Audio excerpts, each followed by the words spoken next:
नमस्कार, स्वागत है आप सभी का द इकोनॉमिस्ट में। तो कैसे हैं आप सब? आशा करता हूं कि आप सब बढ़िया हैं। तो चलिए शुरुआत करते हैं लेक्चर की एक कोट के साथ। The most successful people are those who are good at plan B. तो जेम्स यॉर्क के द्वारा ये बात कही जा रही। तो जो जेम्स यॉर्क है, ये भी प्रोफेसर है यूनिवर्सिटी में मैथमेटिक्स के और यहाँ पर फिजिक्स के, और यहाँ पर रिसर्चर भी है।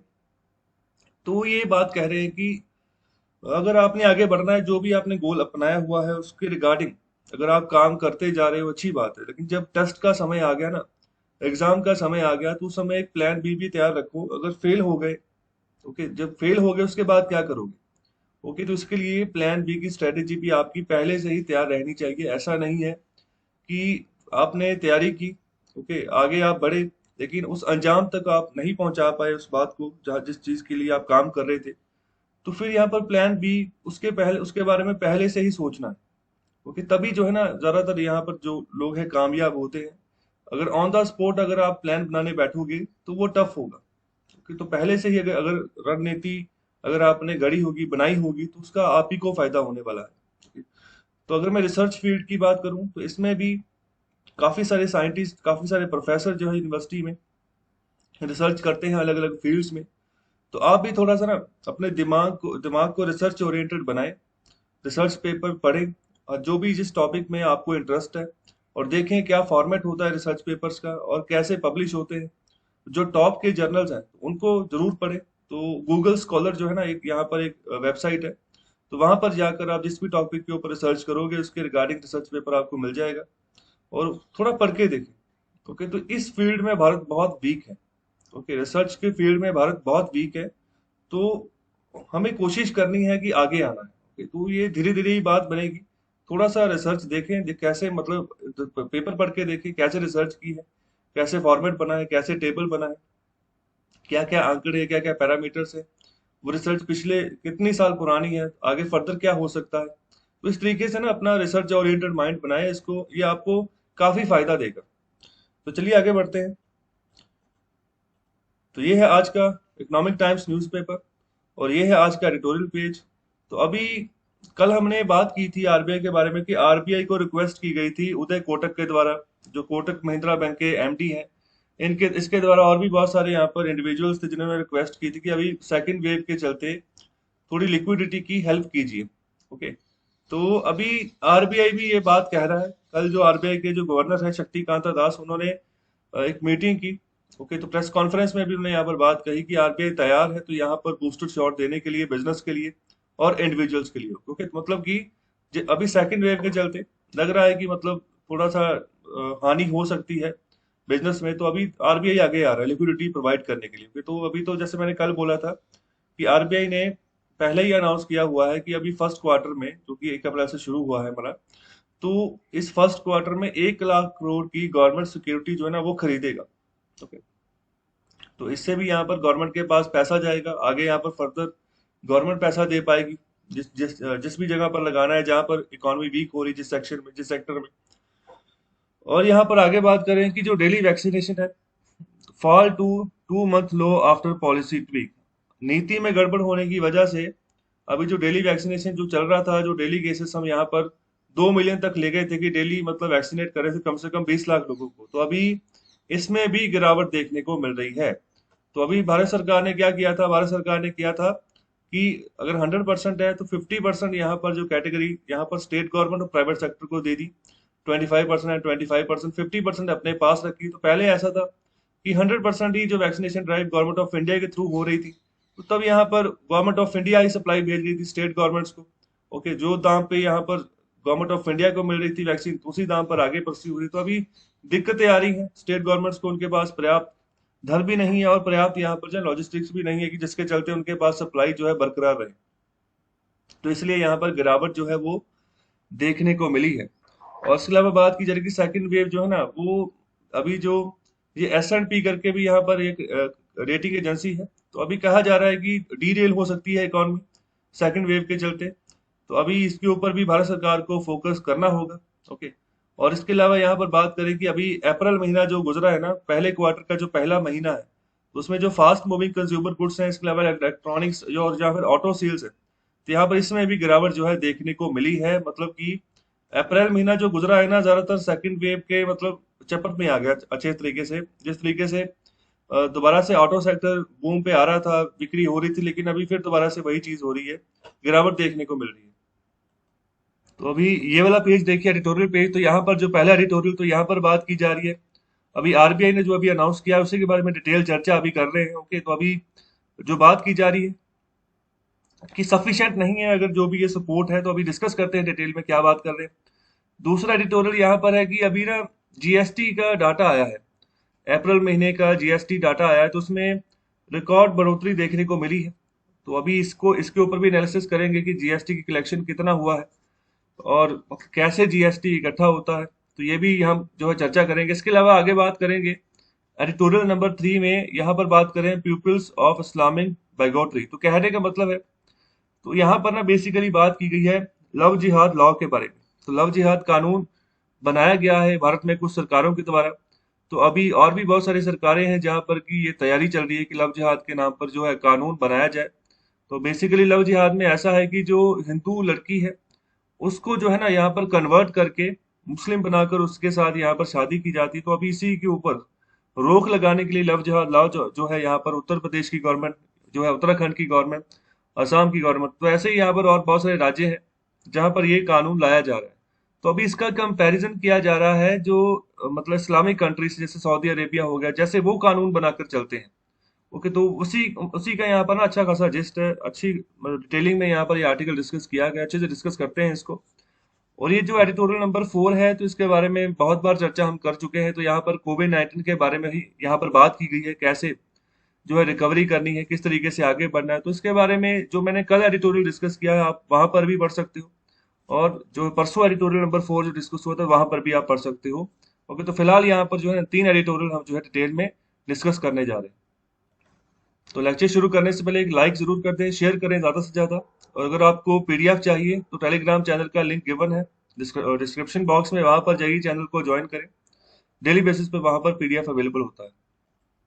तो चलिए बात करते हैं एडिटोरियल नंबर 1 की। तो यहाँ पर बात कही जा रही है necessary RBI but not sufficient neither discretion in disbursing added liquidity. मतलब कि अभी आपकी जो विवेक बुद्धि है ना, तो उसका इस्तेमाल करें किस तरीके से, अगर लिक्विडिटी बांटनी भी है तो कैसे बांटनी है। तो अभी भी सफिशिएंट नहीं है जो आरबीआई यहाँ पर फीचर्स दे रहा है, जो लिक्विडिटी की सपोर्ट दे रहा है, तो ऐसा यहाँ पर कहा जा रहा है। तो अभी हाल ही में कल ही आरबीआई के गवर्नर ने अनाउंस किया कि यहाँ पर जो है लिक्विडिटी सपोर्ट हम इकोनॉमी के सामने रखेंगे। इकोनॉमी हमारी सेकंड वेव के चलते स्ट्रगल कर रही है, ओके, पैंडेमिक के चलते। तो अभी ये बात की जा रही है कि जो स्मॉल एंड मीडियम इंडस्ट्री है, जिनको ये सपोर्ट अभी प्रदान करना चाह रहे हैं ना, तो अभी जिस जो उनकी सिचुएशन बन चुकी है स्मॉल एंड मीडियम इंडस्ट्रीज की, तो उसके हिसाब से अभी भी ये कम है। ओके, क्योंकि बहुत सारी डिस्ट्रक्शंस इन्होंने फेस की है, ओके, पिछले कुछ महीनों में। इसके अलावा जो इनकी कैपेसिटी यूटिलाइजेशन वो भी कम हो चुकी है। कैपेसिटी यूटिलाइजेशन का मतलब है, जैसे पहले वो उनके पास इतने यहाँ पर मशीनरी थी, प्लांट थे, मतलब कि जितने पार्ट्स बनाने चाहिए थे उतने बनते थे। अभी मशीनरी लगी हुई है, प्लांट भी लगा है, ठीक है, तो मतलब कि अगर 10 मशीन है ना, तो उनमें से सिर्फ 5 मशीन का ही यूज हो पा रहा है, 5 ऐसे मतलब ऐसे खड़ी है, बंद पड़ी है। तो रीजन ये है कि मतलब कि प्रोडक्शन एक्टिविटी की डिमांड बहुत कम हो रही है। ओके, तो अभी उस डिमांड कम होने के चांसेस, या जो चांसेस है, या फिर जो कारण है, बहुत सारे कारण हो सकते हैं। पैंडेमिक के चलते भी लोगों के पास जेब में पैसा नहीं है। ओके, मतलब अगर पैसा ही नहीं होगा तो आगे वो क्या चीज खरीदेंगे। ओके, तो बहुत सारे रीजन और भी हो सकते हैं। तो यहाँ पर वही बात कर रहे हैं कि कैपेसिटी यूटिलाइजेशन जब रिड्यूस हो गई तो इनकम रिड्यूस हो गई, प्रोडक्शन जितनी कम होगी उतनी उस इनकम उस कंपनी की इनकम रिड्यूस होगी। और दूसरा यहाँ पर डिमांड जो है ना वो भी रुक रुक कर आ रही है, कभी आ रही है कभी नहीं आ रही है। ओके, तो ये सिचुएशन है जिसके चलते जो हमारी स्मॉल एंड मीडियम इंडस्ट्री जो है ना वो स्ट्रगल कर रही है। तो चलिए मुझे एक कमेंट बॉक्स में आंसर करें कि जो स्मॉल इंडस्ट्रीज का टैग होता है इसका टर्नओवर कितना होता है। तो क्या यहाँ पर डेफिनेशन होती है स्मॉल इंडस्ट्री की, और क्या यहाँ पर डेफिनेशन होती है मीडियम इंडस्ट्री की। ओके, तो क्या टर्नओवर होता है, ओके, तो यहाँ पर क्या साइज होना चाहिए, कितनी मैक्सिमम इन्वेस्टमेंट होनी चाहिए, तो हम कहेंगे कि ये स्मॉल इंडस्ट्री है, या फिर हम कहेंगे कि ये मीडियम इंडस्ट्री है। तो इसका आंसर करें कमेंट बॉक्स में। तो अभी आगे बात करने की, अभी आरबीआई के गवर्नर ने अभी कहा है, अपनी स्टेटमेंट में अनाउंस किया है, लेटेस्ट जितने भी मेजर्स बोले गए हैं कि हम ऐसे लिक्विडिटी सपोर्ट करेंगे। तो यहाँ पर वो बात कर रहे हैं कि एवरीडे बेसिस के हिसाब से, एवरेज के हिसाब से जो बैंक है ना, जो कमर्शियल बैंक है, तो वो क्या कर रहे हैं कि जो उनका जो पैसा है उसको वापस धकेल रहे हैं आरबीआई के पास। तो अभी तक यहाँ पर डेली बेसिस पे एवरेज बात करें कि 5.8 लाख करोड़ ना इतना पैसा वापस आरबीआई के पास आ रहा है। तो यहाँ पर ये कैसे आता है? Through reverse repo rate. Okay, तो ये अलग से रेपो रेट की रिवर्स रेपो रेट की विंडो होती है। इसमें क्या होता है, दो तरीके के रेट होते हैं, एक होता है रेपो रेट, एक होता है reverse repo rate. Repo rate में ये होता है कि इसमें जो है ना, जो आरबीआई जो हमारा सेंट्रल बैंक होता है, वो जो है ना लोन देता है, जो कमर्शियल बैंक होता है उनको पैसे देता है, तो उसके प्रति यहाँ पर कोई ब्याज जो है ना चार्ज करता है। जैसे अभी का जो रेपो रेट चल रहा है वो 4% का है। जितना पैसा कोई भी कमर्शियल बैंक उठाएगा, बोरो करेगा आरबीआई से, तो उसके हिसाब से यहाँ पर उस कमर्शियल बैंक को आरबीआई को 4% के हिसाब से ब्याज देना पड़ेगा, जितनी भी अमाउंट ली होगी उसका 4%। रिवर्स रेपो रेट उसके उल्टा हो गया। तो यहाँ पर जो है ना, रिवर्स रेपो रेट में कमर्शियल बैंक यहाँ पर जो है उधार दे रहे हैं पैसा आरबीआई को। ओके, तो अभी आरबीआई बोरो कर रहा है कमर्शियल बैंकों से पैसा, और उसके हिसाब से कुछ ना कुछ इंटरेस्ट जो है ना वो दे रहा है कमर्शियल बैंकों को। तो ये अभी 4% से ऊपर चल रहा है रिवर्स रेपो रेट। तो इसमें कैसा होता है, ये ऐसी जो मेजर्स यहाँ पर ज्यादातर यहाँ पर जो आरबीआई अपनाता है, उसका रीजन ये होता है कि जो एक्सेस सप्लाई होती है ना कमर्शियल बैंकों के पास, उसको अब्जॉर्ब कर ले। तो ऐसी यहाँ पर प्रतिक्रिया तब की जाती है रिजर्व बैंक ऑफ इंडिया के द्वारा, जब यहाँ पर महंगाई बहुत बढ़ रही हो। महंगाई बहुत बढ़ रही हो तो तब यहाँ पर आरबीआई करता है कि जो लिक्विडिटी है ना उसको सॉक कर लिया जाता है, मतलब मार्केट से पैसा ही निकाल लिया जाता है। ओके, लोगों के हाथ में पैसा कम हो, जिसके चलते डिमांड जिस सेक्टर में बढ़ती जा रही थी ना, वो डिमांड कम हो। ओके, मतलब अभी ऐसा है कि अगर महंगाई बहुत ज्यादा बढ़ने के कारण क्या है कि मतलब कि डिमांड कम है थोड़ी, और मतलब किसी को एक प्रोडक्ट चाहिए, तो जो यहाँ पर ज्यादा दाम दे रहा है तो उसके हिसाब से जो है ना, मतलब एक कम वैल्यू प्रोडक्ट का भी जो दाम बहुत ज्यादा चला गया, तो इसको यहाँ पर कोशिश की जाती है कि इसको खत्म किया जाए, यही चीज ना हो मार्केट में। जो यहाँ पर पर्याप्त दाम है किसी भी चीज का, उसी के हिसाब से वो बिके। ओके, तो अभी ये बात कर रहे हैं कि रिवर्स रेपो रेट के थ्रू जो है ना, मतलब कि आरबीआई के पास काफी पैसा चला गया। तो ये ज्यादातर ये जो कमर्शियल बैंक है पैसा तब देते हैं जब इनके पास एक्सेस में लिक्विडिटी आ जाए, एक्सेस में पैसा जो है बैंकों के पास आ जाए, तो ये आरबीआई में रख देते हैं। तो उसके हिसाब से इनको रिटर्न भी मिलता है 4% के ऊपर का। तो इसमें भी ना वेरिएशन करता रहता है आरबीआई, 4% से कभी ऊपर कभी नीचे। तो मतलब देखता है कि इकोनॉमी की हालात कैसे है। तो अभी तो पिछला एक साल हो गया जो रेपो रेट है और रिवर्स रेपो रेट, इसको तो उसने हाथ भी नहीं लगाया, जितना था उतना ही रखा है अभी तक। तो अभी देखो, जब बैंक अपना जो पैसा है उसको आरबीआई में यहाँ पर जो है रिजर्व करे जाएंगे, रखे जाएंगे, तो इसका मतलब बैंक अपने पास बहुत कम पैसा रख रहे हैं कमर्शियल बैंक। तो अगर अपने पास बहुत कम पैसा रख रहे हो तो उसका भी रीजन यही है कि क्रेडिट ग्रोथ जो है बहुत कम है, मतलब लोग आ ही नहीं रहे पैसा मांगने, यहाँ पर लोन उठाने। जो आम बोरोवर होते हैं, जिसने कोई सपोज करो किसने कोई रेस्टोरेंट खोलना है, कोई हॉस्पिटल खोलना है, ओके, या फिर कोई स्कूल खोलना है, तो वो लोन उठाने आता है बैंकों से। तो बैंक ऑलरेडी अपना पैसा जो है आरबीआई में अपना रिजर्व में रख रहे हैं। तो रीजन ये है कि उनको पता है कि बोरोवर कोई आ ही नहीं रहा, पैंडेमिक के चलते कोई लोन ही नहीं उठा रहा। क्यों? क्योंकि बिजनेस में यहाँ पर डिस्ट्रप्शन है। बहुत सारे यहाँ पर सरकारें ऐसे हैं जिन्होंने नाइट कर्फ्यू लगाया हुआ है कि मूवमेंट ही नहीं कर सकते आप अपने प्रोडक्ट्स की। अगर कोई फैक्ट्री लगाकर बैठा हुआ है, कोई स्पेयर पार्ट्स का ही सामान एक जगह से दूसरी जगह उसने पहुंचाना है, तो कैसे पहुंचाएगा? क्योंकि डिस्ट्रप्शन आ रही है। तो अभी वही बात कर रहे हैं कि अभी जो बात कर रहे हैं ना कि अगर बैंकों को यहाँ पर ज्यादा ज्यादा बैंक यहाँ पर पैसा ब्याज पे देते हैं आगे, ओके, तो वो अगर इंडस्ट्री को पैसा जाता है तो ये अच्छी बात है। ओके, अभी जो बैंकों के पास अगर पैसा है, जैसे ये स्मॉल इंडस्ट्री की हमने बात की, मीडियम इंडस्ट्री की बात की, तो इनके पास अगर पैसा लिक्विडिटी पहुंचती है तो अच्छी बात है। लेकिन ये क्वेश्चन यहाँ पर यही उठा रहा है कि मतलब कि इससे बहुत जो ना बहुत कम रफ्तार पे हम जो है यहाँ पर सहायता कर पाएंगे हमारी जो स्मॉल एंड मीडियम इंडस्ट्री है उनकी। तो यहाँ पर पैसा बहुत ज्यादा चाहिए। ओके, तो यहाँ पर पैसा ज्यादा चाहिए कि इनको एक लिक्विडिटी सपोर्ट मिले। ओके, तो मतलब कि पैसा हाथ में आ जाए स्मॉल एंड मीडियम इंडस्ट्री के हाथ में, तो वो आगे फर्दर जो है ना काम करें, अपनी प्रोडक्शन शुरू करें। लेकिन यहाँ पर देखो ना, जो एक एक कंपनी भी जब आगे बढ़ती है ना, बहुत सारी चीजें सोचती है, फिर वो जाके पैसा लगाती है।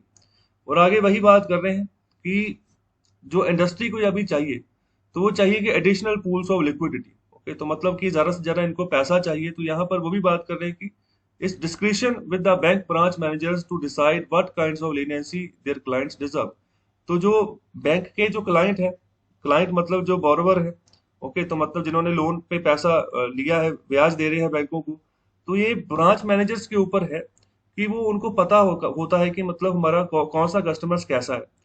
कोई कस्टमर्स ऐसे भी होते हैं जिन्होंने 20 साल पहले लोन लिया होता है और अच्छे से उस लोन की किस्तें चुकाई होती है, उनका बिजनेस अच्छे अच्छे से ग्रो किया होता है, तो बैंक भी उनको ना मतलब कि अगर दूसरी बार जब वो आता है बंदा, तो उसको पहले मतलब पहल के आधार पर उनको लोन दे दिया जाता है कि जिस भी काम के लिए उन्होंने लोन लेना है।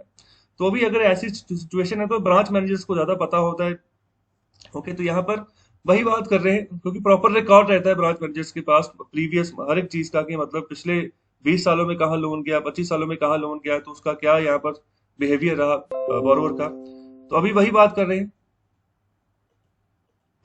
कि ये ब्रांच मैनेजर्स की समझ है, खुद की समझ है कि किसको ढील देनी है, किसको नहीं ढील देनी है, खुद से समझे कि जो अपना लोन का पैसा नहीं जो है बता पा रहे, दे पा रहे। तो अभी वही बात कर रहे हैं कि अभी जितने भी पैरामीटर्स हैं अभी लोन के रिगार्डिंग अगर हम बात करें, तो यहाँ पर ना स्पेशल कैटेगरी क्लासिफिकेशन बनाई हुई है आरबीआई के द्वारा। तो सन 2014 में ऐसी क्लासिफिकेशन आरबीआई ने बनाई थी, जहां पर कैटेगरीशन रखी थी SMA 0, SMA 1, SMA 2 और SMA 3। तो SMA का मतलब है यहाँ पर स्पेशल मेंशन अकाउंट।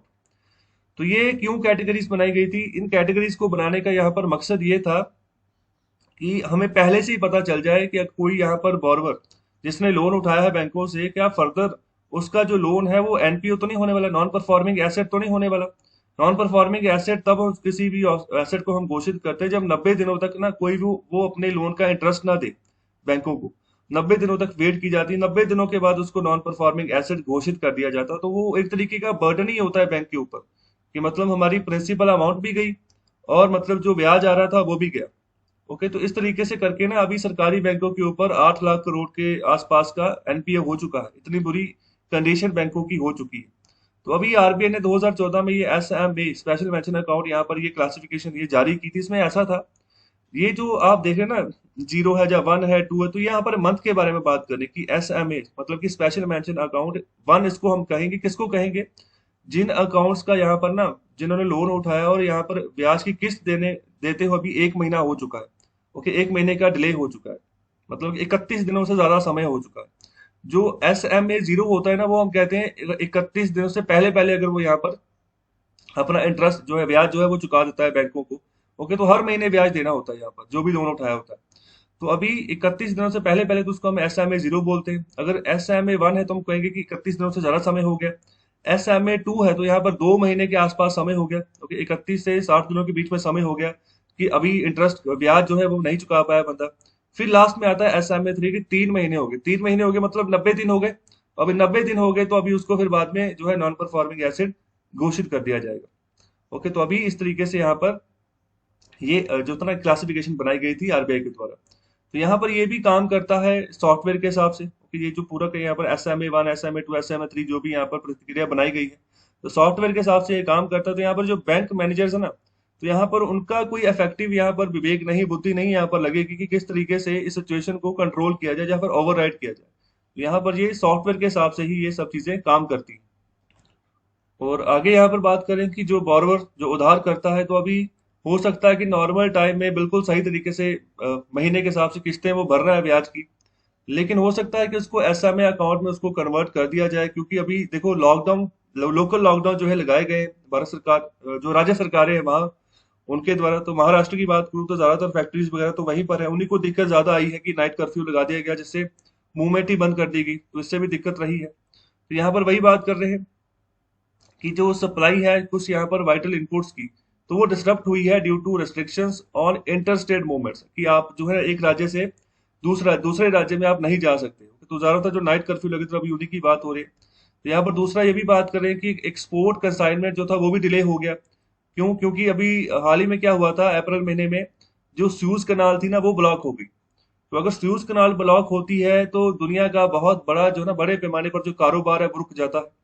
तो स्यूज कनाल एक ऐसी चीज है जिससे कि अगर भारतीय लोग भी अरेबियन सी से मेडिटेरियन सी में एंटर करते हैं ना, तो काफी समय बचता है और काफी हजार किलोमीटर का जो पैंड है ना वो भी बचता है। जैसे अगर स्यूज कनाल को छोड़कर अगर साउथ अफ्रीका के रूट से हम होते हुए आगे जाते हैं, और तो अगर हम यहाँ पर यूके तक अप्रोच करते हैं तो हमें कम से कम यहाँ पर 9,000 किलोमीटर का डिस्टेंस तय करना पड़ता है।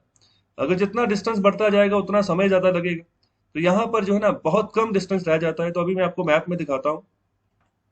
तो ये देखिए, ये इंडिया का मैप है, ये अरेबियन सी है। जब पहले हम यहाँ पर अगर यूके में हमने अप्रोच करनी है, स्पेन में, या यहाँ पर देखो ये यूके है, फ्रांस है, यहाँ पर ये स्टेट ऑफ गिब्राल्टर, इसके थ्रू मेडिटेरियन सी में जाना है। तो यहाँ से हम निकलते थे और यहाँ से होते हुए यहाँ से, ओके, तो ये साउथ अफ्रीका है, तो यहाँ से होते हुए पूरा घूम कर जो था, पूरा घूमकर यहाँ पर अप्रोच होती थी। अभी स्यूज कनाल बनी है तो अभी क्या हुआ इसमें, यहाँ से निकलते हैं, ये है हमारा गल्फ ऑफ एडन। ओके, तो ये आगे आती है रेड सी, और रेड सी के होते हुए यहाँ पर ये इजिप्ट, ये कंट्री है, और इसी का यहाँ पर सनाई पेनिनसुला है। ओके, इजिप्ट की जो कैपिटल है वो है कैरो। तो अभी इसी रेड सी से हम जाते हुए यहाँ पर जाते हैं, ये वाले एरिया से, और ये यहाँ तक समुद्र है, लेकिन यहाँ पर आगे ना कैनाल बनाई है जिसको हम छोटी नहर बोलते हैं, मैन मेड नहर बोलते हैं ना। तो मतलब इस तरीके से बनाई गई है कि जो एक शिप है ना, वो आसानी से आगे बढ़े। तो मतलब इतनी ही जगह है कि एक टाइम पे एक ही शिप आगे जा सकता है। तो अभी ये देखो, ये कैनाल है, तो ये पूरी की पूरी कैनाल है। कई बार फिर समुद्र आ जाता है, फिर उसके बाद में कैनाल बनाई जाती है। जो ये स्ट्रेट लाइनिंग आपको देख रही है, कैनाल्स है। ओके, जो नहर बनाई हुई है।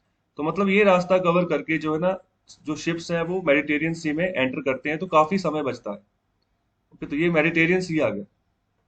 तो अभी क्या हुआ था, इसी कैनाल में एक शिप जो था ना यहाँ पर फंस गया, जिसके चलते उसके पीछे जो आ रहे थे उनको वेट करनी पड़ी। तो यहाँ पर हफ्ते से ऊपर का समय लग गया उसको, उस शिप को वहां से निकालते निकालते। ओके, तो काफी मतलब बड़े पैमाने पर जो था फाइन भी किया था यहाँ पर जो अथॉरिटी है सूज कैनाल की। तो यहाँ से मतलब कि अगर एक दिन भी डिसरप्शन होती है ना, तो मतलब बहुत रेवेन्यू फॉल होता है इजिप्ट का। तो इजिप्ट का जो ज्यादातर रेवेन्यू आता है ना, पैसा आता है, वो इसी से आता है, स्यूज कैनाल से। ओके, तो यहाँ पर ये इंपॉर्टेंट रास्ता है जिस जो कि बंद हो गया था, जिसके चलते अगर किसी ने कोई इम्पोर्ट चीज करनी तो इम्पोर्ट नहीं हो पाई। ओके, तो उसको यहाँ पर 10 दिनों का समय लग गया। अगर कुछ किसी चीज ने एक्सपोर्ट किसी को किया है तो एक्सपोर्ट वहां पर पहुंच नहीं पाया जहां तक पहुंचना चाहिए था। ओके, क्योंकि यहाँ पर एक शिप जो था वो अटक गया रास्ते में। तो चलिए आगे बढ़ते हैं। तो वही बात कर रहे हैं कि सूज कैनाल ब्लॉक हो गया, जिसके चलते भी डिले हो गया। ओके, इसके अलावा जो नॉर्मल बैंकिंग है, तो यहाँ पर हो सकता है यहाँ पर मैनेजर्स को अलाउ करे कि यहाँ पर जो ब्रांच मैनेजर है वो डील करे अपने क्लाइंट के साथ फ्लेक्सिबिलिटी के साथ। मतलब कि जो भी स्पेशल सर्कमस्टांसेस हुई, जैसे ये सूज कैनाल या इंसिडेंट हो गया, या फिर जो नाइट कर्फ्यूज लगे, तो उसके हिसाब से यहाँ पर डिटरमाइन करे कि बॉर्बर जो है कहाँ पर खड़ा है और किस तरीके से उसका बिहेवियर है, किस तरीके से पुराना उसका इतिहास रहा है। तो अभी अगर उसको कोई डील देनी है तो जो है दी जा सकती है, ये ब्रांच मैनेजर के ऊपर है। इसके अलावा बात करें हैं भारत में, जो यहाँ पर जो पोटेंशियल है criminalisation of any banking decision, मतलब अगर कोई बैंक डिसीजन लेता है उसका मतलब कि अच्छे तरीके से ढिंढोरा भी पीटा जाता है। तो उसके रिगार्डिंग भी यहाँ पर धन्यवाद कर रहे हो। तो यहाँ पर मतलब कि नॉर्मल बैंकिंग जो ना, मतलब अभी किसी एक्सटेंडेड लीव पे चली गई। नॉर्मल बैंकिंग की सिचुएशन ही अभी नहीं देखने को मिलती है, खासतौर पर जो सरकारी बैंक है, क्योंकि नॉन परफॉर्मिंग एसेट्स ज्यादा है। दूसरा यहाँ पर जो सरकारी बैंक है, जो डीलिंग है वो खराब है बहुत ज्यादा। अगर हम इसको आप इसको प्राइवेट बैंक के साथ कंपेयर करोगे। ओके, तो मतलब कि जो फैसिलिटीज के लिए यहाँ पर सरकारी बैंक बनाए गए, तो उसका फायदा कस्टमर्स को उस बिहाफ पर नहीं मिलता, जिसके चलते विश्वास भी लोगों का कम होता जा रहा है। तो अभी वही बात करें कि आरबीआई जो यहाँ पर दूसरा जो गवर्नमेंट है, तो अभी उनको जो सिस्टम जो खराब हो रहा है ना, तो उसको जो मनमानी जो लोग अपनी कर रहे हैं, तो अभी इसको ठीक करना है। ओके, तो यहाँ पर जो है सही करना है बैंकिंग प्रणाली को। तो ये भी जो दारोमदार है, ये भी भारत सरकार और जो आरबीआई उसके ऊपर है। तो चलिए अभी बात करते हैं एडिटोरियल नंबर 2 की।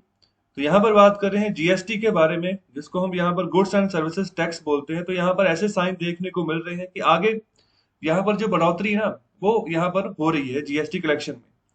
तो अभी वही बात करें कि goods and services tax collection में अभी यहाँ पर बढ़ोतरी देखने को मिली है, जो मार्च का जो डाटा आया है। ओके, तो अभी यहाँ पर इकोनॉमिक रिकवरी भी हुई है। दूसरा यहाँ पर जो ना, जो औपचारिकता है, मतलब कि जिस तरीके से टैक्स कॉम्प्लायंस बढ़ना चाहिए, जो अनुपालना टैक्स की बढ़नी चाहिए, तो यहाँ पर ये भी देखने को पाया गया है कि इकोनॉमी के हर एक सेक्शन में मतलब कि ज्यादातर यहाँ पर जो ना, मतलब जो टैक्स पेयर्स है की गिनती बढ़ी है। इसके अलावा यहाँ पर वही बात करें कि हम धन्यवाद दे रहे हैं जीएसटी का, गुड्स एंड सर्विसेज टैक्स का। इसके अलावा ये भी कहा जा रहा है कि यहाँ पर जो बिजनेसेस है, अभी जो मार्च महीने में जो यहाँ पर अकाउंटिंग की गई है, तो उसमें काफी बड़े पैमाने पर जो वर्कर्स है ना, वो एनरोल हुए हैं एम्प्लॉयज प्रोविडेंट फंड में। ओके, तो ये ईपीएफओ एक तरीके की ऑर्गेनाइजेशन है, एम्प्लॉयज प्रोविडेंट फंड ऑर्गेनाइजेशन। तो जितने वर्कर्स इसमें एनरोल होते हैं, इसका मतलब कि वो उनको जॉब मिली है। दूसरा यहाँ पर ना ऐसा होता है कि अपनी सैलरी का जो 10 या 12% जो होता है, एम्प्लॉय जो है वो इस फंड में डालता है, और उतना ही यहाँ पर जो पैसा होता है वो उस एम्प्लॉय का जो एम्प्लॉयर होता है, जिसने उसको रखा होता है जॉब पर, वो भी डालता है। तो इस फंड में इस तरीके से ना पैसा इकट्ठा होता रहता है। तो जब भी वो एम्प्लॉय चाहे यहाँ से पैसा निकाल सकता है। ऐसे जैसे पेंशन होती है ना, पेंशन के रूप में जो पैसा मिलता है, तो वैसे पेंशन के रूप में इस पैसे का इस्तेमाल कर सकता है। लेकिन ये कभी भी निकाला जा सकता है, ये जरूरी नहीं है कि जब एज जो है 60 अबव होगी तभी इसको निकाला जाए। तो यहाँ पर भी अभी जो एम्प्लॉइज प्रोविडेंट फंड ऑर्गेनाइजेशन है ना, तो यहाँ पर भी 15 लाख करोड़ रुपए अभी पड़े हुए हैं इस फंड में। तो इसको भी भारत सरकार जो है ना यूज करती है, इस फंड को भारत सरकार यहाँ से पैसा उठाकर इन्वेस्ट करती है जहां पर भी इन्वेस्ट करना होता है, किसी भी इंफ्रास्ट्रक्चर प्रोजेक्ट में, जहां पर भी किसी स्कीम के थ्रू पैसा कहीं पर जो है अलॉट करना है, तो यहाँ से पैसा उठाती है। और फिर जो ये एम्प्लॉयज जिनका यहाँ पर पैसा होता है तो उनको इंटरेस्ट रेट भी देती है, ब्याज भी देती है भारत सरकार। तो अभी के लिए 8% का जो है इंटरेस्ट रेट चल रहा है अभी ईपीएफओ की अगर मैं बात करूं, जो एम्प्लॉयज को मिलता है। तो अभी इसमें भी एनरोल बड़ा है वर्कर्स, जितने यहाँ पर ये अकाउंट बढ़ते जाएंगे, इसका मतलब कि जो नंबर ऑफ वर्कर्स की जॉब है वो ज्यादा अभी बढ़ी है। इसके अलावा बात करें जो पोटेंशियल है, अभी जैसे आने वाले समय में बहुत बड़ा पोटेंशियल है कि हमारा जो जीएसटी जो रेवेन्यू है ना, तो वो काफी बड़े पैमाने पर बढ़ सकता है। ओके, अगर इसको हम इकोनॉमी एज ए होल अगर बात करें, पूरी इकोनॉमी की अगर बात करें, तो यहाँ पर जो जीएसटी का टैक्स बेस है वो भी बढ़ सकता है। जो जितना टैक्स बेस बढ़ेगा उतने बड़े पैमाने पर जो है कलेक्शन बढ़ेगी, रेवेन्यू बढ़ेगा। तो अभी जीएसटी रेवेन्यू की बात कर रहे हैं मार्च महीने की, जिसको कि अप्रैल महीने में कलेक्ट किया गया। रिकॉर्ड हाई यहाँ पर फिगर देखने को मिली है, जो कि 1,41,384 करोड़ रुपए। तो अभी तक मतलब सबसे ज्यादा है ये। तो अभी 14% की ग्रोथ यहाँ पर देखने को मिली है पिछले महीने के हिसाब से। आगे यहाँ पर बात करें कि जो पैंडेमिक के चलते लॉकडाउन लगा था भारत में, अभी ये बात कर रहे हैं 2020 की, तो उस समय 24% तक हमारी इकोनॉमी जो थी ना वो कॉन्ट्रैक्ट हो गई थी। मतलब कि हमारी जो जीडीपी थी वो -24% चली गई थी। ओके, तो ये देश के इतिहास में पहली बार हुआ था। और फर्स्ट क्वार्टर की यहाँ पर बात करें कि -24, तो फर्स्ट क्वार्टर कब था 2020 की अगर बात करें तो अप्रैल मई जून। ओके, तो इसका डाटा आया जुलाई में। तो तब यहाँ पर पाया गया कि -24% हमारी जीडीपी होगी, क्योंकि अप्रैल मई जून ही ऐसे महीने थे जब कोई कारोबार ही नहीं हुआ भारत में। इकोनॉमिक पूरी इकोनॉमी के ऊपर लॉकडाउन लगा रहा, एक्सटेंड होता रहा। और आगे यहाँ पर बात करें कि फिर डिक्लाइन जो था थोड़ा कम हुआ, -24% से -7.5% तक पहुंचे जुलाई सितंबर का जो क्वार्टर का रिजल्ट आया। और फिर इसके अलावा बात करें कि जीएसटी कलेक्शन में भी यहाँ पर डेंट लगा। जीडीपी तो गिरी गिरी, जीएसटी कलेक्शन भी यहाँ पर कम हो गई। और यहाँ पर इकोनॉमी थोड़ी सी रफ्तार पर यहाँ पर बढ़ी थी। जो थर्ड क्वार्टर था, थर्ड क्वार्टर मतलब अक्टूबर नवंबर दिसंबर में 0.4% तक हमारी रफ्तार यहाँ पर देखने को मिली, अनलॉकिंग शुरू हो गई थी इकोनॉमी की। और इसके अलावा ये भी बात कर रहे हैं कि जो जीएसटी का रेवेन्यू इकट्ठा होता रहा इन दिनों में, तो वो 1 लाख करोड़ से ऊपर ही था। ओके, तो यहाँ पर लगातार 7 महीने तो यहाँ पर जो ना कंजेक्टिव लगातार यहाँ पर ये 1 लाख करोड़ रुपए से ऊपर ही यहाँ पर रहा है। अभी बात करें कि अभी 1.28 करोड़ टैक्स पेयर्स हैं जो कि रजिस्टर किए गए हैं अंडर जीएसटी, अभी 2 मई 2021 तक की ये बात कर रहे हैं। और इसका ये कंपैरिजन कर रहे हैं 2018 से, जब यहाँ पर 1.12 करोड़ टैक्स पेयर रजिस्टर किए गए थे। और इसके अलावा बात करें कि जो पेस है, मतलब जो रजिस्ट्रेशन का जो यहाँ पर दर है ना, वो बड़ा है नए टैक्स पेयर्स के लिए अंडर जीएसटी। तो अभी ये और राइज हो सकता है, राइज होना चाहिए, ये संभव है। ओके, क्योंकि यहाँ पर बात करें कि इकोनॉमी की अगर बात करें ना, पूरी इकोनॉमी की, तो यहाँ पर जितनी भी जीवीए होती है, ग्रॉस वैल्यू यहाँ पर एडेड होता है, तो वो इक्वल होता है जो भी ग्रॉस प्रॉफिट होता है in the form of wages plus and salaries. Okay, तो मतलब कि जो भी कोई कंपनी काम कर रही है ना, तो अभी देखो जीवीए और जीडीपी में क्या फर्क रहता है, पहले ये देखो।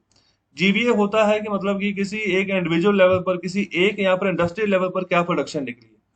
और जीडीपी होती है मतलब पूरे इंडिया के लेवल पर क्या प्रोडक्शन निकली है, किसी भी हम सेक्टर की बात कर लें। ओके, तो यहाँ पर कोई अगर कपड़ा बना रहा है तो यहाँ पर कितनी प्रोडक्शन है। अगर देखो टेक्सटाइल इंडस्ट्रीज की बात करें, तो ऐसा नहीं है किसी एक राज्य में ही टेक्सटाइल इंडस्ट्रीज है, तो भारत के बहुत सारे राज्यों में है। तो यहाँ पर सब जगह यहाँ पर कितनी प्रोडक्शन निकली है, अब उसको हम काउंट करेंगे जीडीपी में। अगर मैं अलग अलग सेक्टर को काउंट करूंगा कि अगर कोई एक राज्य है तो वहां पर एक यहाँ पर ये टेक्सटाइल इंडस्ट्री है, तो वो जो आउटपुट उसकी जो मानेंगे वहां पर हम कहेंगे ग्रॉस वैल्यू एडेड हुआ। ओके, तो इसमें इसको बराबर माना जाता है जो भी यहाँ पर प्रॉफिट होता है, जो प्रोडक्शन जितनी निकलती है उस हिसाब से जितने प्रॉफिट होता है, प्लस जो भी सैलरी या वेजेस वगैरह, जो दिहाड़ी वगैरह या फिर तनख्वाह वगैरह दी जाती है जो यहाँ पर होते हैं, जो वर्कर्स होते हैं, तो उसके यहाँ पर बराबर इसको कहा जाता है जीबी को। तो यहाँ पर वही बात कर रहे हैं कि फर्म लेवल पर भी यही बात होती है, जो यहाँ पर इंडस्ट्रीज लेवल होती है वहां पर यही बात होती है। तो यहाँ पर जो ट्रेसिंग है कि मतलब कि जो ट्रांजैक्शन चेन है ना, from supply of bulk raw materials to those who use them as a inputs down the value chain will help stem tax evasion. देखो, जीएसटी ऐसे लगता है कि रॉ मटेरियल के ऊपर अलग से लगता है, और जो फाइनल प्रोडक्ट बन के निकल कर आता है उसको उसके ऊपर अलग से निकल लगता है। और अगर एक राज्य से दूसरे राज्य में जा रहा है तो फिर अलग से लगता है। ओके, जो एक राज्य से दूसरे राज्य में जा रहा है उसको हम आईजीएसटी बोलते हैं। ओके, इंटीग्रेटेड जीएसटी, तो ये भी सेंट्रल गवर्नमेंट के पास ही ये टैक्स जाता है। और जो स्टेट के अंदर लगता है उसको हम एसजीएसटी बोलते हैं, स्टेट जीएसटी। और जो उसी राज्य में दो हिस्सा होता है, एक तो यहाँ पर सेंटर के पास जाता है, 50% सेंटर के पास जाएगा और 50% जो है वो स्टेट गवर्नमेंट के पास जाएगा। तो वहां पर CGST लिखा होता है जहां पर सेंट्रल गवर्नमेंट के पास पैसा जाता है। लेकिन पूरा पैसा सबसे पहले केंद्र सरकार के पास ही जाता है, बाद में यहाँ पर जो है राज्यों को हिस्सा जो है उनको बाद में मिलता है। ओके, इसलिए यहाँ पर बहुत सारे राज्य ऐसे हैं जो मतलब गुहार लगाते रहते हैं सेंट्रल गवर्नमेंट को कि हमारे पिछले महीने का जो GST कलेक्शन बनता है वो हमें दे दी जाए। ओके, पहले ऐसा था कि ये सब कुछ अलग अलग था, तो राज्य सरकारें अपने पास अपन जितना भी रेवेन्यू आता था उनके पास डायरेक्टली पहुंचता था। तो अभी सारा रेवेन्यू जो है ना एक ही GST के फॉर्म में एक जगह इकट्ठा कर दिया गया है, तो अभी पहले केंद्र सरकार के पास जाता है, बाद में राज्य सरकारों के पास यहाँ पर बांटा जाता है। तो यहाँ पर यही बात करेंगे, जो सप्लाई चेन में यहाँ पर जो मतलब गड़बड़ी होती है ना, तो इसको ट्रेस करना है आपने। ओके, तो यहाँ पर जो सप्लाई चेन, जो रॉ मटेरियल जो सप्लाई होता है, तो यहाँ पर भी कई बार धांधली हो जाती है, GST नहीं पे किया जाता है इनका, तो इनको ये आपने ट्रेस करना है। ओके, तो मतलब तभी जो है ना, जो टैक्स एवेजन है, मतलब जो टैक्स में गड़बड़ी पाई जाती है या गिरावट पाई जाती है, तो उसको आप ठीक कर पाओगे। तब जो पिछले महीने जो, अगर मैं फरवरी महीने की बात करूँ ना, तो उसमें उस समय जो GST कलेक्शन थी वो यहाँ पर 1 लाख यहाँ पर 30-32 हज़ार करोड़ के आसपास थी। तो उस समय भारत सरकार ने क्या निर्णय लिया था, भारत सरकार ने ये कहा था कि अभी हम थोड़ा चेंज करने जा रहे हैं कि जिसके चलते कि हमारा रेवेन्यू बढ़े। तो उन्होंने क्या किया कि अभी जो भी फर्म यहाँ पर GST के लिए अप्लाई करेगी ना, कि हम यहाँ पर GST नंबर लेना चाह रहे हैं, तो भारत सरकार पहले फिजिकली विजिट करेगी उस कंपनी को। ओके, तो मतलब भारत सरकार के यहाँ पर एम्प्लॉयज जाएंगे, फिजिकली विजिट करेंगे और देखेंगे कि जो यहाँ पर कैपेसिटी के हिसाब से ये बात करेगी हम इतनी प्रोडक्शन निकालते हैं, तो क्या इतनी निकालते हैं ये, क्या गड़बड़ तो नहीं बोल रहे, मतलब निकाल ज्यादा रहे तो यहाँ पर GST में कम शो कर रहे हैं ये, कि हम इनको जो है टैक्स जो है वो कम देना पड़े। तो अभी ये पूरा पहले फिजिकली वेरीफाई करेंगे और उसके बाद यहाँ पर GST नंबर अलॉट होगा किसी भी फर्म को। और फिर यहाँ पर जो है ना पूरी डिटेलिंग उसकी होगी कि कितना रॉ मटेरियल है, कितनी वैल्यू का रॉ मटेरियल है, उसके हिसाब से जो GST बनता है वो भी फाइल करो, और जो यहाँ पर फाइनल प्रोडक्ट बना उसका जो वैल्यू बनता है उसके हिसाब से जो GST बनता है वो भी फाइल करो।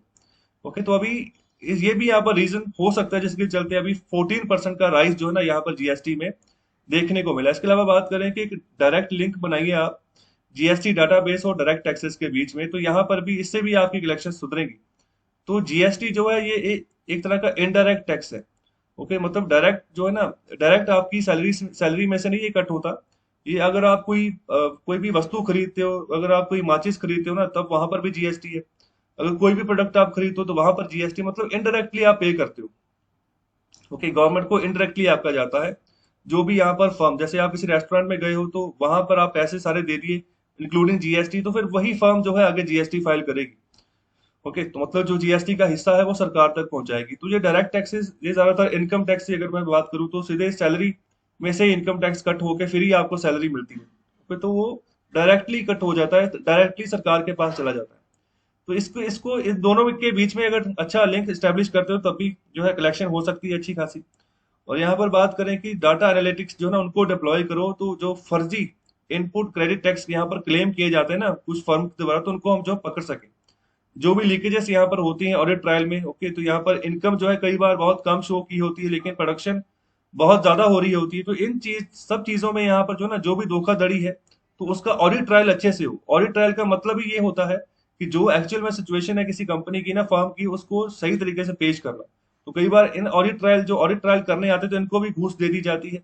ये गलत डाटा जो है ना, गलत यहाँ पर इंफॉर्मेशन तैयार करके आगे परस्यू कर देते हैं, और जो फर्म वाले वो तो बच जाते हैं ना, वो उनको मतलब ज्यादा टैक्स देने की जरूरत होती है। तो इस तरीके से मतलब ये जो है पूरा अपना प्लानिंग करके चलते हैं। तो अभी वही बात कर रहे हैं कि फर्जी इनको यहाँ पर जो टैक्स क्रेडिट क्लेम्स इनको हमें पकड़ना है, आइडेंटिफाई करना है। इसके लिए यहाँ पर डाटा एनालिटिक्स, मतलब कि जो पिछले बार का डाटा था, इस बार का जो डाटा, उसको आपस में कंपैरिजन करो। जो यहाँ पर ये प्रोडक्शन निकाल रहे हैं, जो इनकी इनकम निकल रही है, उसको कंपैरिजन करो। ओके, तो कहीं ना कहीं जो है ना ग्लिचेस पाए जाएंगे, कोई ना कोई फ्लॉ पाया जाएगा। तो वही बात कर रहे हैं कि अभी इकोनॉमी की अगर बात करें, ओके, तो अभी GST रेवेन्यू जो है ना आने वाले समय में लग रहा है कि सर्ज होगा, बढ़ेंगे। तो यहाँ पर अभी यूनिवर्सल कवरेज जो है ना हमें करनी है, मतलब सब जगह जहां पर GST अभी लोग नहीं अगर फाइल कर रहे हैं या किसी भी तरीके की अभी अवमानना है, तो उसको दूर करना है। तो उसके हिसाब से GST रेट को भी ना रैशनलाइज करने की बात कर रहे हैं, कि मतलब कि इतने ज्यादा भी मत रखो कि जो अगर कोई फर्म अपने आप को स्टेब्लिश करना चाह रही है, आगे बढ़ाना चाह रही है, तो उसको दिक्कतें आए। जैसे अगर मैं बात करूं, GST का जो 28% स्लैब है, तो उसमें ज्यादातर इन्होंने कार्स वगैरह रखी है, लग्जरी कार्स, जो नॉर्मल कार्स हैं, तो मतलब कि अगर आप जो है ना 1 लाख रुपया स्पेंड कर रहे हो कोई गाड़ी खरीदने के लिए, नई गाड़ी खरीदने के लिए, तो 28 हजार रुपया सीधे सीधे यहाँ पर गवर्नमेंट के पास जाएगा। तो पहले तो जो फिल्म इंडस्ट्री थी उसको भी 28% जीएसटी में डाल दिया भारत सरकार ने। फिर बाद में विरोध हुआ, काफी विरोध हुआ, बाद में उस 28% के स्लैब से निकालकर नीचे के स्लैब्स में डाला। ओके, तो कुल मिलाकर कितने स्लैब से जीएसटी के, उसका आंसर करें कमेंट बॉक्स में। तो चलिए अभी बात करते हैं एडिटोरियल नंबर 3 की। तो यहाँ पर बात करें प्यूपिल्स ऑफ इस्लामिक बाइगॉटरी। तो कहने का मतलब है जो इस्लामिक कट्टरता है ना, तो उनके विद्यार्थी। तो अभी कौन है उनके विद्यार्थी? जैसे अभी बहुत सारे इस्लामिक कंट्रीज हैं जहां पर जो इंटरकास्ट इंटरफेथ जो मैरिजेस है ना, इंटरफेथ मैरिजेस जो है, तो उनके ऊपर बैन है। तो उसी के विद्यार्थी यहाँ पर जो ना पनप रहे हैं, तो उसके बारे में यहाँ पर बात करें तो यहाँ पर कुछ राज्य सरकारों की यहाँ पर बात की जा रही है। तो अभी जो इंडियन लव जिहाद लॉज हैं, तो अभी इस्लामिक लॉज के साथ ये काफी मैच करते हैं। ओके, तो अभी ऑथर ये बात रख रहे हैं। तो यहाँ पर 3 बीजेपी शासित राज्य हैं। एक है उत्तर प्रदेश, दूसरा राजस्थान, तीसरा मध्य प्रदेश। ओके, तो यहाँ पर राजस्थान बीजेपी शासित नहीं है, तो यहाँ पर थोड़ा सा ध्यान रखें। ओके, तो अभी उत्तर प्रदेश और मध्य प्रदेश, तो यहाँ पर जो राजस्थान है, तो हो सकता है कि यहाँ पर भी जो है ना ये लव जिहाद लॉ जो है लाया जा रहा है, तो यहाँ पर बात कही गई, लेकिन ये बीजेपी शासित राज्य नहीं है। ओके, तो अभी यहाँ पर इन्होंने क्या किया है कि अभी लव जिहाद लॉ जो है ना वो इनेक्ट किया है। ओके, तो अभी बहुत सारे राज्य ऐसे भी हैं, जैसे हरियाणा हो गया, हिमाचल प्रदेश है और असम है। ओके, तो अभी ये भी जो है ना प्रोसेस में है कि ऐसे ही सिमिलर लॉ जो है ये एनेक्ट करेंगे। तो असम में तो अभी इलेक्शन हुए, इलेक्शन होने के बाद अभी सरकार बनेगी, तो उसके बाद यहाँ पर जो ये प्रोसेस है इसको और तेजी से यहाँ पर ना इसको शुरू कर दिया जाएगा कि यहाँ पर जो है लव जिहाद लॉ जो है, कानून जो है वो लाए जाए। तो ये कानून लाने का यहाँ पर मतलब ये है कि जो यहाँ पर फोर्स्ड कन्वर्जन होती है हिंदू गर्ल्स की, ओके, तो वाया मैरिज इनटू इस्लाम, तो इसको रोकना है। मतलब कि जो हिंदू गर्ल्स की जो कन्वर्जन कर दी जाती है कि उनको इस्लाम में कन्वर्ट कर देते हैं विवाह करवा के, उसको रोकना है।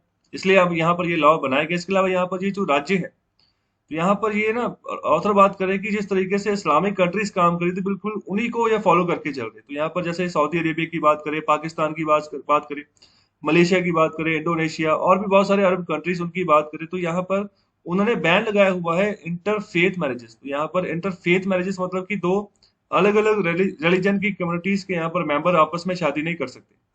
तो यहाँ पर और भी बहुत सारी रिस्ट्रिक्टिव पॉलिसीज जो है यहाँ पर लगाई हुई है, जिसके चलते लोग मतलब इससे परहेज करते हैं। ओके, आगे यहाँ पर बात करें कि अभी 2 डज़न कंट्रीज ऐसी हैं यहाँ पर वर्ल्ड में जिनके जिनके यहाँ पर कोई भी प्रोविजन नहीं है for civil marriage between individuals of different religious faith. मतलब कि आपस में कोई रिलीजियस फेथ के हिसाब से जो है ना आपस आपस में शादी नहीं की जा सकती। तो यहाँ पर 2 डज़न की कंट्रीज के आसपास यहाँ पर एग्जाम्पल दे रही है। तो इसमें इनमें से भी ज्यादातर सभी कंट्रीज जो है ना वो इस्लामिक ही हैं।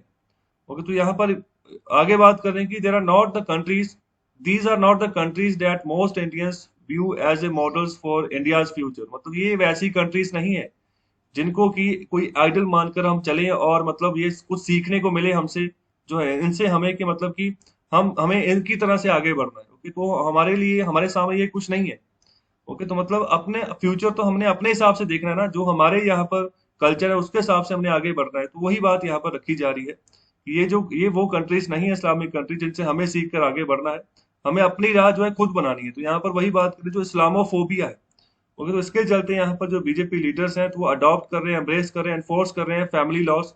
Okay, that took exactly like those of the most bigoted Islamic countries. मतलब कि जो ज्यादातर यहाँ पर कट्टर इस्लामिक कंट्रीज करती है, बिल्कुल उसी जैसे यहाँ पर चीजें बीजेपी लीडर्स के द्वारा अडॉप्ट की जा रही है, उनको आगे लागू किया जा रहा है।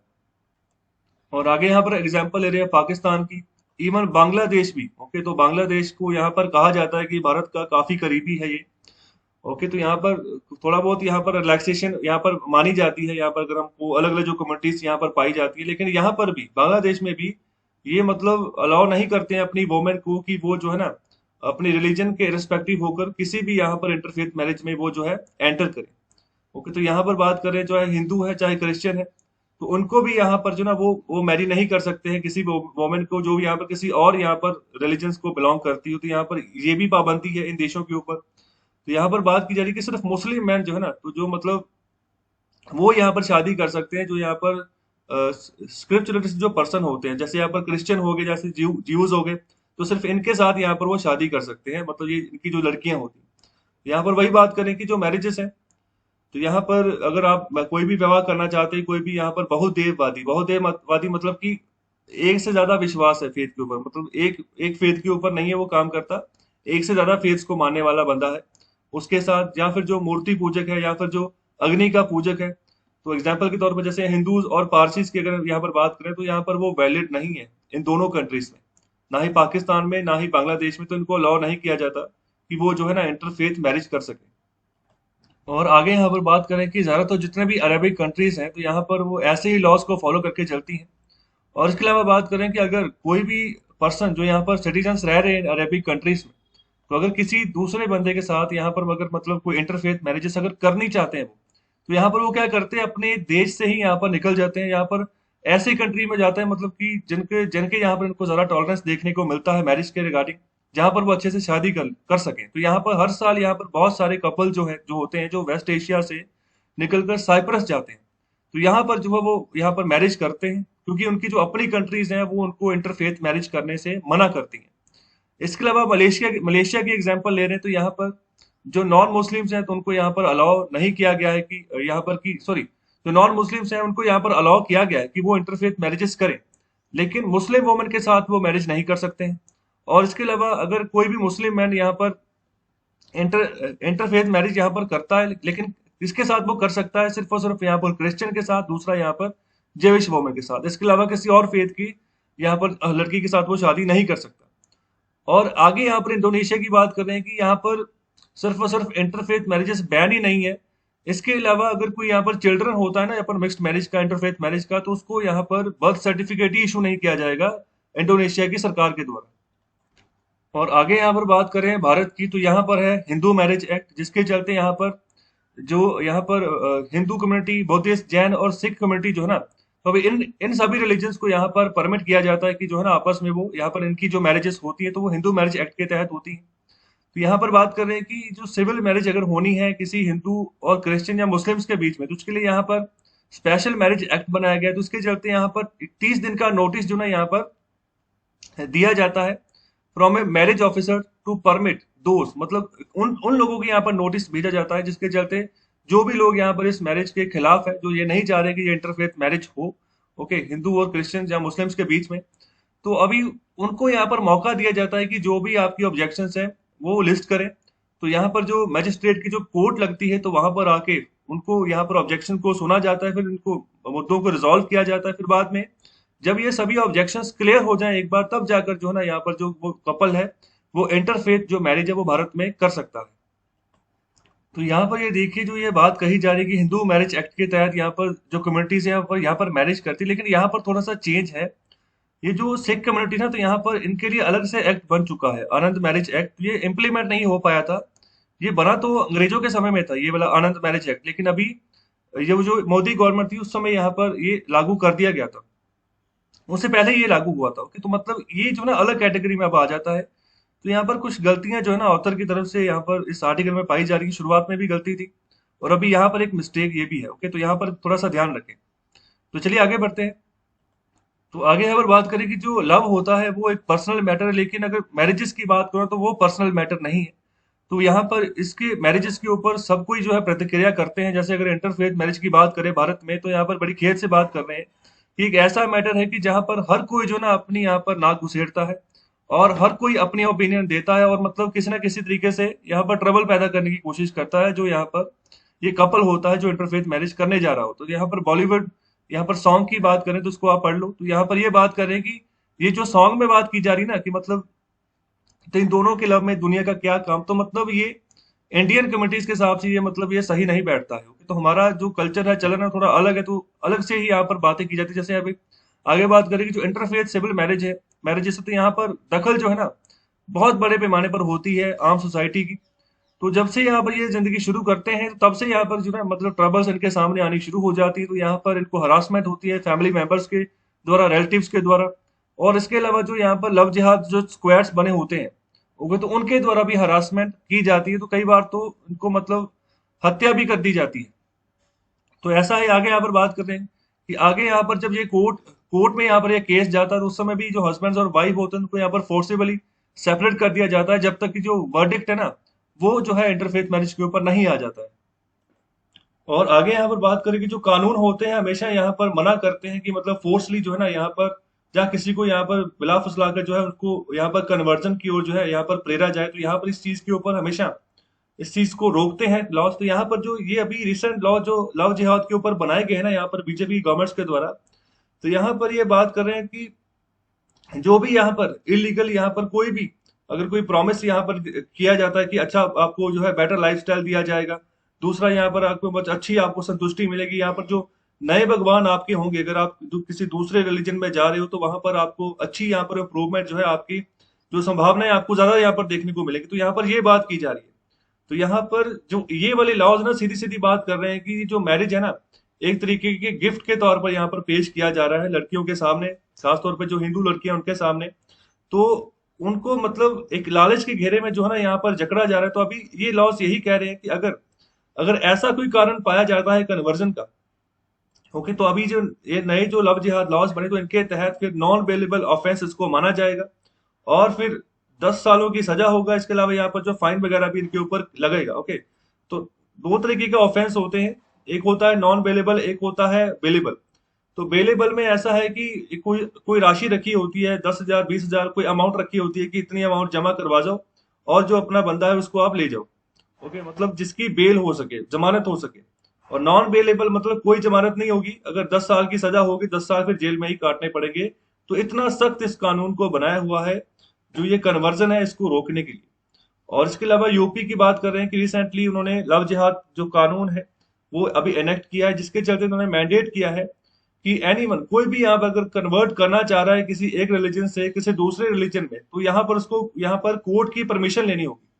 ओके, तो यहाँ पर अगर वो कोर्ट की परमिशन नहीं लेता है तो उसके ऊपर भी फाइन होगा 10,000 रुपए का, और यहाँ पर 6 से लेकर 3 साल की सजा भी हो सकती है उसको। और इसके अलावा यहाँ पर ना जो प्रूफ है, ओके, तो उसकी वहां पर बात करें कि प्रूफ का भी एक बर्डन भार जो है ना यहाँ पर लादा जा रहा है यहाँ पर कि किस रिगार्डिंग किस तरीके से यहाँ पर जो है शादी की गई है। जैसे यहाँ पर बात करें कि जो कन्वर्जन हुई है तो क्या इन यहाँ पर पैरामीटर्स के ऊपर बेस तो नहीं, जैसे यहाँ पर बात करें मिस रिप्रेजेंटेशन मतलब बहका कर तो नहीं शादी कर ली गई, दूसरा यहाँ पर कोई बलात्कार वगैरह तो नहीं हुआ, दूसरा कोई लालच वगैरह तो नहीं दिया गया, या फिर कोई और भी ऐसा फ्रॉड जैसा करके जो है लड़की के साथ शादी तो नहीं की गई। तो यहाँ पर ये सभी के सभी आरोप का बर्डन जो है अभी जो बंदा आरोपित है मतलब जिस जो यहाँ पर लड़का है जिसने भी यहाँ पर लड़की को जो है उसका धर्म कन्वर्ट करके शादी की, उसके ऊपर ये सारे के सारा बर्डन अभी लादा गया है अभी जो नए कानून बनाए गए उनके तहत।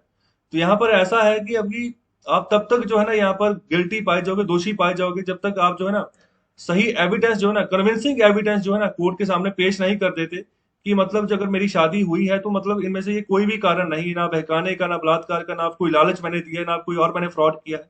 तो ये सब चीजें साबित करना भी बहुत टफ है।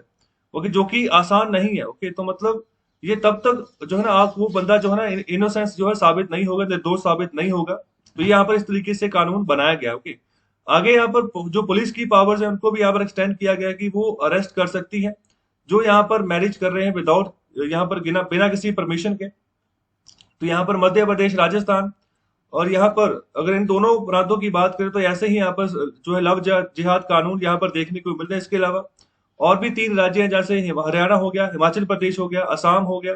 तो ऐसे ही ये बिल जो है ना लेकर आ रहे हैं। और आखिर में यहाँ पर बात करें कि भारत जो है ना ये मल्टीपल फेथ्स की धरती है, बहुत सारे यहाँ पर धर्म कल्चर पाए जाते हैं। तो ये जो फेथ जितने भी पाए जाते हैं यहाँ पर को एग्जिस्ट करते हैं भारत में। ओके, एक के साथ दूसरा यहाँ पर रहता है, लेकिन बड़े पैमाने पर यहाँ पर सोशल मिंगलिंग नहीं है, मतलब आपस में इतना घुलना मिलना नहीं है। अगर हम किसी एक फेथ की दूसरे फेथ के साथ अगर हम बात करें कि आपस में काफी घुले मिले, तो ये चीज यहाँ पर नहीं देखने को मिलती है। हालांकि को एग्जिस्ट करते हैं, रेस्पेक्ट जो है एक दूसरे की सभी करते हैं। और यहाँ पर बीजेपी के जो क्लेम है वो यही है कि जो मुस्लिम मैन जो है ना तो वो क्या करते हैं यहाँ पर लालच देते हैं, बलात्कार करते हैं, और यहाँ पर जो फ्रॉडलेंट मीन्स है साधन है उनका इस्तेमाल करते हैं, जिसके चलते जो इनोसेंट यहाँ पर हिंदू गर्ल्स है उनको यहाँ पर कन्वर्जन की ओर धकेलते हैं और उनके साथ बाद में मैरिज करते हैं। तो यहाँ पर ऑथर यहाँ पर कह रहे कि बड़े पैमाने पर ये जो बातें की जा रही है मतलब तथ्य के आधारों पे नहीं है। ओके, जो फैक्ट्स बेसिकली है ना, जो मतलब जो डाटा है उसके हिसाब से ये मतलब बातें नहीं है। तो यहाँ पर बात करें कि सिर्फ 2% जितनी भी मैरिजेस होती हैं इंडिया में तो वो सिर्फ इंटरफेथ मैरिजेस होती हैं। और इसमें भी यहाँ पर अगर हम यहाँ पर मिस रिप्रेजेंटेशन की बात करें मतलब कि बहकावे में लेकर जो लड़की के साथ शादी कर ली गई, यहाँ पर बलात्कार के साथ और जो यहाँ पर जो है फ्रॉड किया गया है, तो इसके भी यहाँ पर जो जो परसेंटेज है वो बहुत कम है। ओके, अगर हम पूरे यहाँ पर 2% के हिसाब से भी बात करें, तो यहाँ पर बीजेपी स्टेट्स की बात करें कि उनके ऊपर जुनून सवार है कि वो यहाँ पर ऐसे कानून एनेक्ट करें और बड़ी उग्रता के साथ वो इम्प्लीमेंट भी कर रहे हैं लव जिहाद लॉस को। ओके, तो यहाँ पर प्योर और सिंपल रिलीजियस बाइगॉट्री, मतलब कि सीधे सीधे तौर पर यहाँ पर कह रहे हैं कि धार्मिक जो है कट्टरता है ना, वो यहाँ पर जो है दिखने को मिल रही है हमें। तो ये जो बीजेपी के सपोर्टर्स हैं, तो उनको यहाँ पर नोट करना चाहिए कि अगर इस तरीके से देश को आगे बढ़ाएंगे हम, तो भारत का भी जो है ना यहाँ पर सामाजिक विरोध हो सकता है इस्लामिक सोसाइटीज के द्वारा। तो इसके अलावा राइटर जो है इस आर्टिकल के, वो प्रोफेसर हैं सोशल पॉलिसी के कोलंबिया यूनिवर्सिटी यूनाइटेड स्टेट्स में। तो चलिए अभी बात करते हैं आज के इकोनॉमिक कंसेप्ट के बारे में। तो आज का जो टॉपिक है वो है डेट रिकवरी ट्रिब्यूनल। तो अभी बैंक्स और फाइनेंशियल इंस्टीट्यूशन की बात कर रहे हैं कि मतलब इन्होंने काफी टफ टाइम जो है अभी फेस किया है लोन्स को रिकवर करने के लिए, तो अभी भी ये फेस कर रहे हैं। तो अभी जो भी बॉर्वर्स जो लोन ले लेते थे बाद में डिफॉल्टर घोषित हो जाते थे, मतलब कि पैसा लोन का वापस नहीं करते थे, जिसके चलते जो डेट था, जो यहाँ पर एनपीए का जो बर्डन था वो बढ़ता गया हमारे फाइनेंशियल इंस्टीट्यूशन और जो बैंक है उनके ऊपर। तो यहाँ पर रिकवरी प्रोग्रेस को आगे बढ़ाने के लिए एक committee on the financial system यहाँ पर बनाएगी, जिसको कि हेड किया गया मिस्टर नरसिम्हम के द्वारा। तो यहाँ पर उन्होंने बात कही कि कुछ यहाँ पर स्पेशल ट्रिब्यूनल जो है ना यहाँ पर बनाने चाहिए। ओके, तो यहाँ पर उनके पास स्पेशल जो है यहाँ पर निर्णायक पावर जो उनके पास होनी चाहिए कि खुद से फैसला वो ले सके। तो यहाँ पर ये पाया गया, ये चीज महसूस की कि अभी जो फाइनेंशियल सेक्टर रिफॉर्म है उसकी बहुत जरूरत है। तो यहाँ पर अभी ओवरलोड हो चुका है जो हमारा इंडियन लीगल सिस्टम है उसके ऊपर, कि अभी रिकवरी करनी है बड़े पैमाने पर। तो यहाँ पर ज्यादातर यहाँ पर अनपेड डेट्स हैं। ओके, यहाँ पर जो बैंक और फाइनेंशियल इंस्टीट्यूशन है उनकी हालात बिगड़ती जा रही है। तो अभी इसके चलते बैलेंस शीट जो है ना बैंकों की वो खराब हो रही है, जिसके चलते अभी आने वाले समय में नुकसान हो सकता है। तो तभी यहाँ पर सुझाव दिया गया डेट रिकवरी ट्रिब्यूनल के बारे में। तो उसके बारे में कहा जा रहा है कि एक इंडिपेंडेंट फॉरम के बारे में सोचा गया कि इसकी जरूरत है कि ऐसे डेट के ऊपर जो है डील करे। तो उसी के चलते यहाँ पर जो 1993 की बात करें, जब recovery of debts due to banks and financial institution act ये पास किया गया था। ओके, तो 1993 की बात करें तो तब भी यही सिचुएशन थी, और आज तो सिचुएशन और बिगड़ चुकी है। तो अभी देखो ये एक्ट यहाँ पर कुछ लिमिटेशन इसकी बात कर रहे हैं कि जैसे जो राज्य है, तो अभी वो सिर्फ और सिर्फ जो 10 लाख से एक्सेस का यहाँ पर अनपेड डेट है, तो सिर्फ उसके ऊपर फोकस कर सकते हैं। जो अगर यहाँ पर कोई डेट रिकवरी ट्रिब्यूनल के अंतर्गत अगर काम करते हैं या बनाते हैं ऐसी ट्रिब्यूनल। तो इसके अलावा यहाँ पर बाकी के जितने भी यहाँ पर टाइप्स हैं डेट्स के, तो उसके ऊपर सेंट्रल गवर्नमेंट जो है ना यहाँ पर वो काम कर रहा है। तो जो है बाकी जितने भी तरह के डेट्स है वो सेंट्रल गवर्नमेंट की परव्यू के अंदर आते हैं। ओके, तो यहाँ पर एक छोटा सा इसका यहाँ पर फ्लॉ यहाँ पर पाया गया, लिमिटेशन पाया गया इन डेट रिकवरी ट्रिब्यूनल्स का स्टेट्स के माध्यम से।